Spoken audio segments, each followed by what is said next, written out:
Have you ever had a teacher who completely changed your life? Someone you looked up to? Who guided you? Who you trusted with everything? Now imagine, years later, being forced to end the person's life. It sounds like something out of a dark, twisted movie, but it's the real, tragic story of the Roman Emperor Nero and his mentor, the great Stoic philosopher, Seneca. This isn't just a history lesson.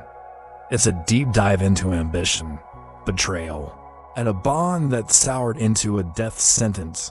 Let's set the stage. Rome, the 1st century AD. A young, impressionable boy named Nero is destined for the throne. His mother, Agrippina, is one of the most cunning and ambitious women in Roman history. To shape her son into the perfect emperor, she brings in the best tutor money can buy, Lucius Annaeus Seneca. Seneca was a superstar of his time, a brilliant writer, a powerful politician, and the leading mind behind Stoicism, a philosophy all about wisdom, self-control, and living a virtuous life.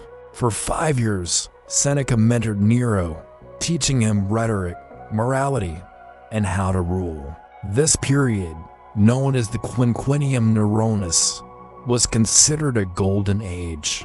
The Roman Empire was stable, the government was fair, and it seemed like Seneca's teachings were working. Nero respected his mentor, and together, they governed effectively.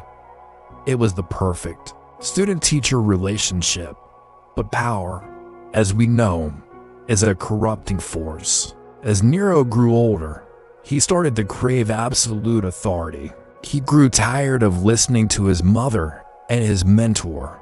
The cracks in their relationship began to show. The first major break was the murder of Nero's own mother, Agrippina. Historians believe Seneca, despite his stoic morals, may have been complicit, perhaps seeing it as a necessary evil to maintain control over the increasingly erratic emperor. Can you imagine the moral compromise?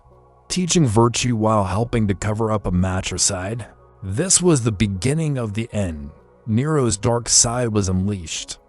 He indulged in extravagance, paranoia, and cruelty. He saw enemies everywhere, and his once beloved teacher was no exception. Seneca saw the writing on the wall. The student he had molded was now a monster he couldn't control. He tried to retire from public life, offering Nero his entire fortune in exchange for a quiet life away from the palace. Nero refused, feigning friendship while secretly viewing Seneca with suspicion. The bond of trust was completely shattered. Seneca was now trapped, living in constant fear of the very man he had raised. The final act of this tragedy came in AD 65 with the Pisonian conspiracy, a plot by several high-ranking Romans to assassinate Nero. Whether Seneca was actually involved is still debated by historians. But for Nero, mere suspicion was enough. He didn't even grant his old teacher a trial.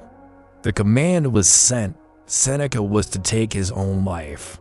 Think about that final moment. Seneca, the master of Stoicism, a philosophy that teaches us how to face death with courage and dignity, was now forced to live out his own teachings in the most brutal way possible. Surrounded by his friends and wife, he calmly slit his wrists, continuing to dictate his final philosophical thoughts as his life drained away.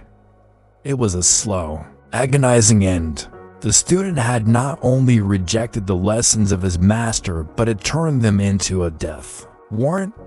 It's a chilling reminder that knowledge and virtue can be powerless against unchecked ambition and paranoia. The story of Nero and Seneca isn't just about a mentor and his student. It's a timeless, tragic tale about the fragility of idealism in the face of absolute power. What do you think? Was Seneca a hypocrite or a tragic hero who did his best in an impossible situation? Let me know in the comments below. Thanks for watching, and if you enjoyed this dive into history, make sure to subscribe for more.